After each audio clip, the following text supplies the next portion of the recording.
with no whistle.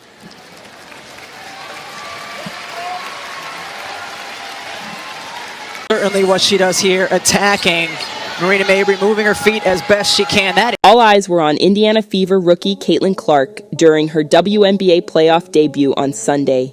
But the results, along with what happened to Clark's eye, shattered the hearts of many. The game ended with a 93-69 loss for Indiana just minutes into the game. DiJonai Carrington, a guard for the Sun, accidentally hit Clark in the eye while trying to deflect a pass. The contact may have been unintentional, but it had a worse impact on the game, especially for Fever. She was visibly shaken after the hit, and it became clear that it affected her ability to perform at her usual high level. Clark is known as one of the best new players in women's basketball, with a game centered around long-range three-pointers and precision passing. Heading into the playoffs, expectations were sky-high for her to dominate. However, after being hit in the eye, her game took a significant dip. She finished the night with only 11 points, well below her usual scoring output. In total, she attempted 17 shots, but made only 4, an unusually poor shooting night for her. Beyond her scoring difficulties, Clark's injury also affected her ability to set up her teammates. She's typically known for her excellent court vision and ability to make smart passes that lead to easy baskets for others. But with her vision likely impaired by the eye injury, even this aspect of her game was off. Despite her best efforts, nothing seemed to go right for Clark or the Fever. The injury also forced Indiana Fever's head coach, Christy Sides, to make adjustments to the team's strategy. When your best player is struggling, it impacts the entire team. The Fever were unable to keep up with the Suns' defensive intensity, and by the end of the game, it was clear that the whole team was disappointed with the result. The Fever lost by a wide margin, 93-69, but the defeat felt even heavier because the team couldn't perform at full strength with Clark not playing at her best. After the game, Clark didn't hold back her feelings. She called it a crappy game and expressed frustration with the way things played out. Caitlin, you had talked yesterday about how you felt like every time the team played here, you just didn't play well, and then you called it a crappy game today. Mm-hmm. Is there something about this building or being here that impacts that? No. Like I said, like we were down 8 or something, maybe 11 going into the fourth. Like we had our chances. Like I felt like I said, we didn't play well. Like we didn't play to the level that we're capable of playing. And we didn't shoot the ball like we're capable of. But even that to the side, like we're capable of winning this game without making shots.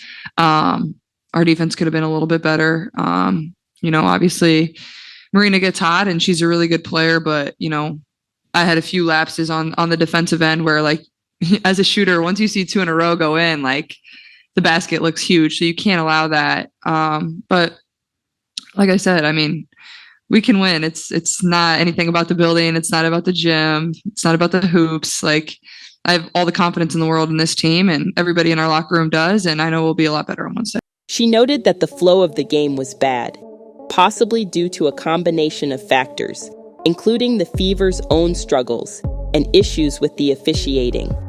In particular, she mentioned the game clock malfunctioning multiple times during the first half, causing stoppages in play. Clark tried 17 times to score, but only made 4 baskets. For someone as talented as Clark, this was a tough blow. Her struggles didn't stop there. She is also known for her ability to make incredible passes to her teammates, but even her passing game was off. Clark's discomfort from the eye injury clearly affected her usual smooth playing style. The injury forced Indiana Fever's coach, Christy Sides, to change her entire game plan. When your best player is struggling, it becomes much harder to win. The Fever couldn't keep up with the Suns' defense and intensity. By the end of the game, it was clear that everyone on the Fever team was disappointed. Now the conversation around this incident is growing. Many analysts are discussing whether the WNBA needs to take action. Some people believe DiJonai Carrington should face consequences for the hit, like being fined or suspended from the next game. Beyond just Carrington's actions, there's a larger conversation about how the referees handled the game. Will the officials be more cautious in the next game, especially when it comes to contact involving star players like Clark? There's uncertainty, but one thing is for sure, all eyes will be on the referees to see how they call the game going forward. Another major question is how Clark will recover from her injury. Will she be healthy enough to play in Game 2? If she does play, will she wear some form of protection for her eye? These questions are yet to be answered, and fans are eagerly waiting to hear updates from the medical team. On the other side, the Connecticut Sun will also need to plan ahead. Their strategy worked in Game 1, but if Clark comes back stronger, they may need to adjust their defense. It's likely they'll keep a close eye on her, possibly assigning 2 players to guard her closely throughout the game, even if she's not fully recovered. This means other key players on the Indiana Fever, like Kelsey Mitchell and Aaliyah Boston, will need to step up.